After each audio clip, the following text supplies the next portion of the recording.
Vamos meditar na palavra de Deus. Tudo que aconteceu até aqui, eu sempre gosto de comparar a uma festa. Em uma festa, seja ela de aniversário ou um churrasco, antes do prato principal sempre tem aquelas guloseimas, né? Para abrir o apetite. Tudo que aconteceu até então foi para abrir o apetite a respeito da palavra de Deus. Os louvores, os hinos, cada oportunidade, cada momento de alegria e de louvor aqui foi para que o nosso espírito gerasse ali no nosso espírito um apetite para ouvir a palavra de Deus. Um culto só é culto, meus irmãos, se tiver palavra. Se tiver palavra. Se tiver louvor, se tiver hinos, se tiver oportunidade, se tiver revelações, se tiver profecias, mas se não tiver palavra, não é culto. Não é culto. É a palavra. É a proclamação da palavra que de fato confirma que de fato o culto aconteceu e que foi para a glória do Senhor. Amém? Permita-me orar, como de costume e como é a minha necessidade. Seu Deus, em nome do Senhor Jesus Cristo, uma vez mais aqui eu estou carente e necessitado da Tua compaixão, carente e necessitado da Tua misericórdia, porque uma vez mais eu estou aqui, Deus, atrás deste púlpito, como proclamador da Tua palavra, mas olha para mim, Senhor, olha para mim. Sou tendencioso a pecar, sou tendencioso a falhar, sou tendencioso, Deus, a cometer erros. E quantas são as vezes, ó Deus, que caído eu estou diante do Teu trono, lhe pedindo perdão pelos erros, pelas falhas, pelos pecados que eu cometo. Sim, Deus, eu sou pequeno, eu sou um vaso de barro, eu careço da Tua ajuda, Senhor, e necessito da Tua ajuda para pregar a palavra do Senhor, pois eu preciso ouvir a Tua voz, a Tua igreja aqui reunida necessita ouvir a Tua voz. Por isso eu peço, Deus, derrame sobre mim a Tua graça, a Tua sabedoria, o rico conhecimento do Senhor no proclamar desta palavra, em nome de Jesus. Amém. Amém. Livro do profeta Daniel, capítulo 12, do versículo 1 em diante. Livro do profeta Daniel, capítulo 12, do versículo 1 em diante. Profeta Daniel, que antes de iniciar o seu chamado profético, era um rapaz bem de vida ali em Jerusalém. Israel estava sofrendo por conta da idolatria, e por causa da idolatria, Deus enviou o juízo àquela terra. Mas antes do juízo, Deus enviou os profetas para alertar, mas o povo não deu ouvidos. E Daniel vivia ali naquele contexto de época, naquele contexto histórico. Mas Daniel tinha um coração puro, Daniel era um jovem temente ao Senhor, e, é importante aqui dizer, Daniel era de família nobre, Daniel era de família rica. Mas infelizmente, quando Nabucodonosor cercou Jerusalém, invadiu Jerusalém, destruiu casas, queimou casas, matou pessoas, o rei de Jerusalém da época, o rei de Israel da época foi poupado a vida, mas a Bíblia fala que Nabucodonosor ordenou que furasse os olhos dele. E ele foi levado cativo com os olhos furados. Mas não somente o rei foi levado cativo, inúmeros nobres, pessoas da alta sociedade, foram levados cativos para a Babilônia, e entre eles Daniel, um jovem na época, foi levado para a Babilônia para ser escravo, para viver debaixo daquele jugo da Babilônia. Essa é a introdução necessária para compreendermos quem era Daniel, este homem que mesmo na Babilônia permaneceu firme, permaneceu fiel aos princípios de obedecer ao Senhor. 3 reis, 3 governantes passaram por aquela terra enquanto Daniel era ali escravo, mas em nenhum desses 3 reinados ele se corrompeu, permaneceu fiel. E Deus encontrou aquele homem no meio da Babilônia e começou a usá-lo como profeta, começou a usá-lo de forma poderosa. E Daniel recebeu inúmeras revelações. O livro do profeta Daniel, meus irmãos, traz inúmeras revelações que ele recebeu do Senhor. E durante muitos anos, meus irmãos, quando algumas figuras descritas no livro de Daniel não havia a confirmação da existência, alguns reis, alguns soberanos, quando ainda a história, os historiadores não tinham ido registro de que essas pessoas existiram, havia uma descrença a respeito da veracidade do livro de Daniel. Até algumas décadas atrás, acreditava-se que o livro de Daniel era um livro que havia sido inventado por alguém. Por quê? Porque todas as profecias que Daniel recebeu de Deus se cumpriu de forma literal e de forma precisa. De modo que os sábios disseram, não tem como esse livro ser um livro profético. Não tem como. Certamente quem escreveu esse livro sabia, porque viveu naquele tempo os acontecimentos daquelas coisas. Não tem como esse homem ter recebido tais profecias. Mas o tempo passou e os historiadores descobriram que, na verdade, sim, o livro de Daniel é um livro verídico, de acordo com os personagens que o livro de Daniel cita. Porque Deus não erra, meus irmãos. O homem erra, o homem falha. O homem profetiza e não acontece. O homem tem revelações e nem sempre vem de Deus. Mas Deus, quando profetiza, Deus, quando dá revelação, é real, é verdadeiro. E Daniel foi um profeta verdadeiro. E no último capítulo do seu livro, capítulo 12, do versículo 1 em diante, assim nós encontramos o seguinte texto: nesse tempo se levantará Miguel, o grande príncipe, o defensor dos filhos do povo de Deus. E haverá tempo de angústia, como nunca houve, desde que existem nações até aquele tempo. Mas naquele tempo, o povo de Deus será salvo, todo aquele que for achado escrito no livro. Amém? Aqui o profeta Daniel recebeu uma revelação profética de Deus, dizendo que no final dos tempos, Miguel, o príncipe de Deus, se levantará para guerrear no que eu entendo ser a guerra e a batalha do juízo final, onde Satanás, a besta, as bestas na verdade, o falso profeta, o anticristo, Satanás, o dragão e os seus anjos se levantarão nessa terra para uma batalha contra o povo de Deus, e Deus irá levantar Miguel, o príncipe de Deus. E Miguel e os seus anjos novamente guerrearão contra Satanás e seus demônios e o lançarão no inferno e logo em seguida no lago de fogo. É importante aqui, meus irmãos, eu dar uma pequena explicação a respeito do título do anjo Miguel. Aqui está dizendo que Miguel é o quê? É um príncipe. E por que Miguel é um príncipe? Porque só Jesus Cristo é rei. No céu, meus irmãos, não existe nenhuma entidade maior do que Jesus, maior do que Deus. Mesmo Miguel, um arcanjo, um querubim de guerra, um dos principais anjos citados na Bíblia, ele é um príncipe, ele está abaixo de Deus. Falo isso porque existe certa denominação evangélica que prega que Miguel é Jesus. Tiveram esse entendimento errôneo, tiveram esse entendimento totalmente herético. Não, Miguel não é Jesus, porque a Bíblia fala que todos os anjos são menores do que Jesus. Miguel é um anjo poderoso, Miguel é um querubim de guerra, é um anjo ali, vamos assim dizer, de confiança do Senhor no que diz respeito às batalhas. Mas Miguel é Miguel, Jesus é Jesus. Miguel é príncipe, Jesus é rei, e só Jesus deve ser adorado, só Jesus deve ser glorificado, porque é graças ao Senhor Jesus que Miguel e os anjos nos servem. O livro de Hebreus diz que os anjos são espíritos ministradores enviados para nos servir aqueles que hão de herdar a salvação. Mas a pregação nessa noite, meus irmãos, é a respeito desse livro. Daniel ouviu que existe um livro, e aqueles que tiverem os seus nomes escritos nesse livro será salvo. Daniel viveu muito tempo antes de Jesus. Daniel viveu séculos e séculos antes de Jesus. Mas séculos antes de Jesus vir ao mundo, Daniel já havia recebido a revelação da existência do livro da vida.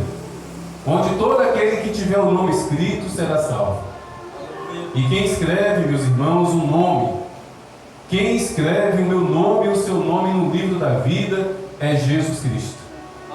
Aquela mão que um dia esteve pregado na cruz, agora escreve, com muita alegria, o nome de todo aquele e de toda aquela que reconhece os seus pecados, que se prostra de joelhos e faz uma aliança, confessando-o como Salvador. É Jesus que escreve o nome no livro da vida para todo aquele que o recebe como Salvador. Porém, meus irmãos, aqueles que não tiverem os seus nomes escritos no livro da vida, estes estarão destinados à perdição. Estes estarão destinados à condenação eterna. E triste é saber que se o julgamento fosse hoje, muitas pessoas não estariam com o nome escrito no livro da vida. No livro do Apocalipse, capítulo 20, do versículo 11 em diante, a palavra de Deus nos traz de forma profética, porque ainda não aconteceu, a palavra de Deus nos traz de forma profética a descrição de como será esse dia. Apocalipse capítulo 20, do versículo 11 em diante, João assim diz: vi um grande trono branco e aquele que está sentado nele. A terra e o céu fugiram da presença dele, e não se achou lugar para eles. Vi também os mortos, os grandes e os pequenos, que estavam em pé diante do trono. Então foram abertos livros no plural. Ainda outro livro foi aberto, o livro da vida. O livro da vida foi aberto. E os mortos foram julgados, segundo as suas obras, conforme o que estava escrito nos livros. O mar entregou os mortos que nele estavam. A morte e o inferno entregaram os mortos que neles havia, e foram julgados, um por um, segundo as suas obras. Então a morte e o inferno foram lançados no lago de fogo. Esta é a segunda morte, o lago de fogo. E se alguém não foi achado escrito no livro da vida, esse também foi lançado no lago de fogo. Misericórdia. Aqui nós vemos dois homens de Deus, Daniel e João, que viveram centenas de anos separados um do outro, mas como se estivesse tendo a mesma visão. João também viu não somente o livro da vida, mas João viu vários livros. É desnecessário, até porque o tempo não permite, e também seria desnecessário me aprofundar de forma teológica em cada um desses detalhes aqui. Eu creio que não traria muita edificação, mas vamos focar somente no livro da vida. Vamos deixar de lado os livros. Nesse livro da vida, meus irmãos, é onde o nome dos salvos estará escrito. É nesse livro da vida que Daniel viu, que João viu, que estará escrito o nome de cada um daqueles que perseveraram até o fim. Ah, pastor, não é o nome daqueles que um dia levantaram a mão na igreja e repetiram a oração que o pastor mandou fazer? Não é somente assim não, meus irmãos. A salvação, meus irmãos, começa no dia que você entrega a sua vida ao Senhor. Ali, Deus repousou a salvação sobre a tua vida, mas ali você começou uma caminhada. Ali você começou uma jornada. Ali você começou uma batalha contra Satanás, que vai tentar tirar você do caminho da salvação. E é por isso que o livro de Apocalipse diz que aquele que não perseverar até o fim, não receberá a coroa da vida. Pelo contrário, é aquele que perseverar até o fim. Aquele que perseverar até o fim, receberá a coroa da vida. No dia que nós fazemos uma aliança com Cristo, no dia que nós entregamos a nossa vida ao Senhor Jesus, nós somos abraçados na igreja, nós somos felicitados pelos irmãos, nós somos agraciados com muita alegria. Mas ali, meus irmãos, naquele dia nós não recebemos a coroa da vida ainda não. A coroa da vida é somente na linha de chegada. E a linha de chegada é diante do trono. É diante do trono que nós iremos receber a coroa da glória, o prêmio por termos perseverado, o prêmio por termos permanecido fiéis, mesmo em meio às lutas, às dificuldades, às tentações e às tribulações, meus irmãos. Aleluia! Existe um livro. Existe um livro. Existe um livro da vida. E necessário é que cada crente, necessário é que cada homem, que cada mulher, com auxílio do Espírito Santo, busque discernimento espiritual a respeito de como está a sua vida. Senhor, eu estou vivendo uma forma sincera, eu estou vivendo uma forma verdadeira de cristianismo. Senhor Jesus, de fato eu estou te louvando, de fato eu estou te glorificando, de fato eu estou te exaltando. Senhor Jesus, eu estou de fato caminhando passo após passo nesse caminho de salvação. Meus irmãos, é necessário fazermos esse raio-x diante do Espírito Santo. É necessário. Para que dessa maneira, meus irmãos, nós não venhamos ser pegos desprevenidos. A salvação, meus irmãos, é sensível. A salvação é muito sensível. Sabe por que a salvação é sensível? Porque um dia um homem sensível foi pendurado naquela cruz. Jesus, meus irmãos, era sensível. Jesus sentiu. Quando eu falo sensível, eu estou falando da sensação, do sentir. Jesus sentiu cada espinho daquela coroa perfurando a cabeça dele. É muito romântico, é muito tranquilo assistirmos pela televisão um filme a respeito da paixão de Cristo. Mas não dá para a gente ter noção, meus irmãos.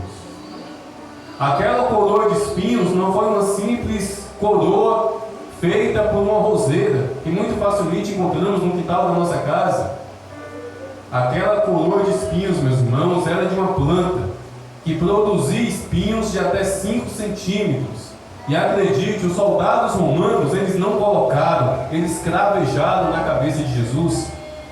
Aqueles espinhos tocaram os ossos do crânio de Jesus. Jesus sentiu dor de cabeça. Jesus era um homem sensível à dor, e ele sentiu dor nos seus pés, ele sentiu dor nas suas mãos, ele sentiu dor nas suas costas. O corpo sensível de Jesus ali esteve pendurado naquela cruz durante 6 horas. Por isso a salvação é sensível. Muito facilmente, meus irmãos, podemos perder a salvação. Ah, pastor, mas uma vez salvo, sempre salvo. Acredite nisso para você ver. E não vigie. Não se autoexamine.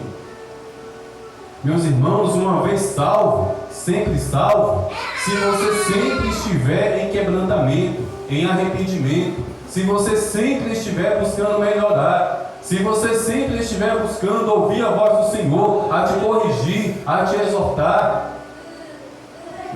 Um coração quebrantado. Ontem eu ministrei na igreja da irmã Cláudia, e eu citei o Davi, o rei Davi. Meus irmãos, Davi é chamado por Deus. Não foi um profeta, não foi um pastor que disse isso, foi o próprio Deus que disse que Davi era um homem segundo o coração dele.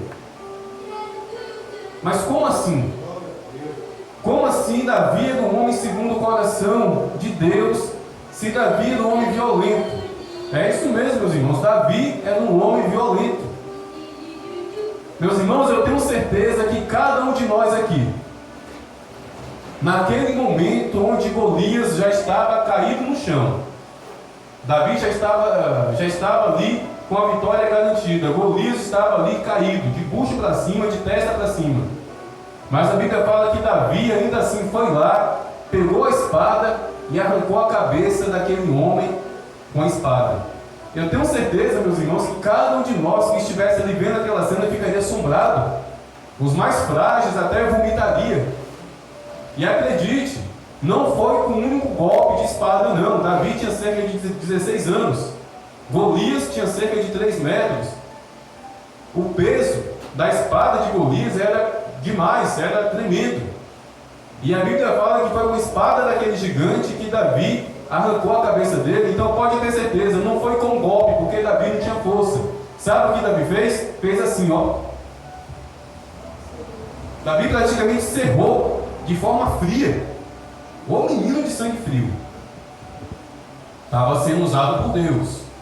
Davi estava sendo usado por Deus porque aquele filisteu estava zombando, aquele filisteu estava sendo um instrumento de Satanás.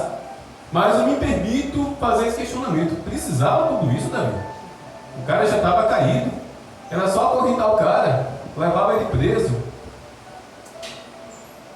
Davi também, meus irmãos, cometeu adultério. Davi já era casado. E antes de cometer adultério, ele era imoral, ele era lascivo. Porque pode ter certeza que antes dele ter ordenado os guardas irem até a casa de Batseba para trazê-la até ele, pode ter certeza que durante muitos e muitos dias, Davi, sem vergonha, ficava ali escondido, ó, vendo a mulher tomando banho. Pode ter certeza que muitos e muitos dias ele ficou ali na espreita, vendo aquela mulher nua, lascivo e imoral, e desejando o que não pertencia a ele. E quando o pecado foi gerado, ele deu ordem para que os soldados fossem até aquela casa e levassem aquela mulher, mesmo ele sabendo que a mulher era casada e mesmo ele sendo casado. E não bastou isso, Davi também, quando soube que a mulher estava grávida, meses depois, ele arquitetou de forma terrível a morte do Urias, o esposo daquela mulher. Ele não matou o homem com as próprias mãos, mas as mãos dele se sujaram de sangue, porque foi ele que arquitetou a morte daquele homem. Mas pastor, como assim esse homem foi um homem segundo o coração de Deus? Meus irmãos, Davi não foi um homem segundo o coração de Deus porque ele era perfeito, não foi por causa disso. Mas foi porque ele tinha um coração que se apressava em se arrepender, em pedir perdão e abandonar o pecado. E todas as vezes que Davi foi repreendido, rapidamente ele colocava os joelhos no chão e pedia perdão a Deus. Davi não somente se arrependia, ele abandonava. Haja visto, arrependimento é abandonar.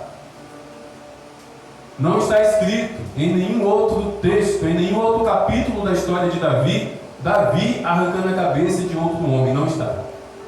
Não está escrito em nenhum outro trecho da história de Davi cometendo adultério. Não está. Ele errava, ele pecava, mas ele se arrependia e abandonava. Por isso, ele era um homem segundo o coração de Deus. E isso falta em nossa vida hoje, meus irmãos. Porque hoje, infelizmente, muitos de nós temos pecado de estimação.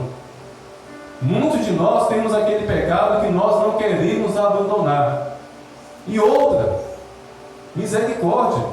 Muitas vezes até fazemos plano.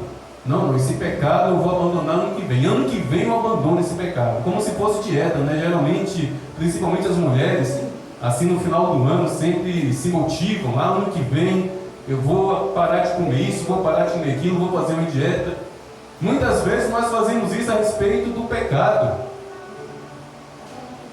achando que nós podemos programar ou abandonar o pecado. Meus irmãos, isso é ter pecado de estimação.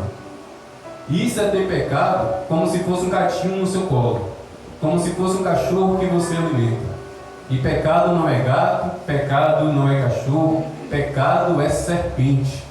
Quem alimenta a serpente vai ser picado pela serpente e vai morrer por causa do veneno dessa serpente. E aquele, meus irmãos, que permanece no pecado, aquele que sabe que é pecado, mas continua pecando, acredite, pouco a pouco, letra após letra, o seu nome está sendo apagado do livro da vida. O seu nome está sendo removido do livro da vida. Precisamos estar vigilantes. Precisamos estar atentos. A palavra de Deus é uma palavra gloriosa. A Bíblia Sagrada, a palavra de Deus, traz revelações de bênçãos, de prosperidade, de riqueza, de cura. Grandes são as virtudes, grandes são as dádivas que a palavra de Deus promete para cada um de nós. Mas a palavra de Deus também traz palavras duras como essa. Aquele que não tiver o seu nome escrito no livro da vida, sofrerá. Passará uma eternidade rangendo os dentes, chorando e rangendo os dentes. Meus irmãos, vocês sabiam que no céu não haverá oração? Não existe necessidade de oração lá no céu. Não existe. A oração é aqui, ou da terra. Porque nós precisamos orar para ter contato com quem? Com Deus. Mas lá no céu, nós já estaremos ali, ou diante dele, face a face. Mas quer ver um lugar que vai ter oração? No inferno. No inferno vai ter oração. No inferno vai ter clamor. No inferno vai ter grito de socorro por Deus. Deus, me ajude! Senhor, me ajude! Senhor, tenha piedade, tenha misericórdia de mim. Meus irmãos, o inferno terá mais oração do que muitas reuniões de oração. E orarão, e clamarão, e suplicarão, de tal modo que rangerão os dentes. Meus irmãos, o pior do inferno é a consciência. Certamente o pior do inferno é a consciência de que aquela alma teve inúmeras oportunidades para ter o nome escrito no livro da vida e não aproveitou. É a consciência de que aquela alma um dia até teve o nome escrito no livro da vida, mas apostatou da fé, se corrompeu. Quantos e quantos pastores estarão lá? Quantos e quantos missionários estarão lá? Quantos e quantos presbíteros, evangelistas, diáconos? Quantos e quantos que estiveram na obra estarão lá nesse lugar de sofrimento? Por quê? Porque tiveram seus nomes apagados por conta da má conduta. E eu digo isso respaldado pela palavra de Deus, porque diante desse mesmo trono branco, a Bíblia diz que muitos irão dizer: Senhor, eu preguei em teu nome, eu expulsei demônios em teu nome, eu até mesmo disciplinei, chamei a atenção das pessoas em teu nome, Deus. Aí Jesus vai dizer: afaste-se de mim, eu nunca conheci vocês. Eu nunca conheci vocês. Ainda temos tempo, meus irmãos, de zelar pela nossa salvação. Ainda temos tempo de valorizar a nossa salvação. E o mais importante, ainda temos tempo para aqueles que ainda não fizeram aliança com Jesus Cristo. Ainda há tempo. Não sei quanto tempo, porque só Deus sabe. Mas ainda temos tempo, porque estamos aqui. Ainda temos tempo de ter esse privilégio do nome escrito no livro da vida, por meio do arrependimento, por meio do crer com o coração e confessar com a boca que Jesus Cristo é o Senhor. Quanto tempo ainda teremos, não sei, mas se existe alguém aqui nessa noite que ainda não aproveitou essa oportunidade, faça o quanto antes. Porque o seu nome escrito na sua identidade não vale nada. O seu nome escrito na habilitação para você dirigir não vale nada. É muito comum, e eu entendo, e não vejo nenhum problema, mas é muito comum quando uma pessoa tira a habilitação, faz uma selfie e posta no Facebook, e está habilitado. E glória a Deus, tem que ser de fato, é uma conquista. Não é barato tirar a habilitação e também não é fácil. Mas de nada adianta ter o seu nome escrito na identidade, na habilitação, no passaporte. De nada adianta ter o seu nome escrito em um cartão de crédito com um limite de 50 mil reais. De nada adianta você ter o seu nome escrito no seu cartão de débito e lá na sua conta milhares e milhares de reais. Se o seu nome não estiver escrito no livro da vida, tu vai pro Beleléu. tu vai para o Beleléu. E somente através de Jesus Cristo é que o nosso nome é escrito no livro da vida. E é somente com a ajuda do Espírito Santo de Deus que o nosso nome permanece escrito no livro da vida. Atente-se para isso, meus irmãos. Há pouco, cantamos com muita alegria, batendo palma, vencendo vem Jesus. Mas não se esqueça, vencendo vem Jesus para buscar todo aquele e toda aquela cujo nome está escrito no livro da vida. Amém? Essa é da palavra a ser proclamada, que foi proclamada ao coração da igreja nesta noite. Amém? Glória a Deus. Os irmãos sabem que eu não sou um pastor que constrange. Então eu sei que aqui nessa noite tem pessoas que ainda não abriram a boca para confessar Jesus como Salvador. Mas se a Bíblia fala que não é pela força e pela violência, quem sou eu forçar? Quem sou eu forçar? Glória a Deus. É pelo Espírito Santo de Deus. É pelo Espírito Santo de Deus. Amém? Glória a Deus. Mas fique o convite. Se alguém aqui ainda não tem o nome escrito no livro da vida, por meio do confessar Jesus como Salvador, aproveite a oportunidade. Porque da mesma forma que eu fechei essa Bíblia,